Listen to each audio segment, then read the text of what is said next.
এবার যে আমাকে যেতে হবে মুখুজ্জেমশাই, অনেক দিন হয়ে গেল। আবার পথ ডাকছে।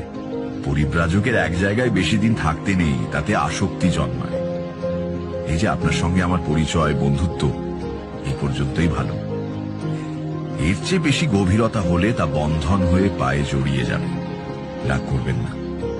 জীবনে কিছু কিছু ব্যাপার আছে যা রূঢ় হলেও সত্যি। এক জায়গায় থেকে জীবন কাটাবো এমন ইচ্ছে থাকলে তো বাড়িতেই থাকতাম, মাকে কাঁদিয়ে গৃহত্যাগ করতাম না। ভালোবাসা, বন্ধুত্ব, প্রীতির সম্পর্ক এসব খুব ভালো জিনিস, কিন্তু যে মোহ আবরণ মহত্তর সত্য থেকে আমাদের আড়াল করে রেখেছে, তার থেকে মুক্তি পেতে হলে যতই কষ্ট হোক পথে বেরিয়ে পড়তে হবে। আমি আপনাদের ভালোবাসায় জড়িয়ে পড়ছি,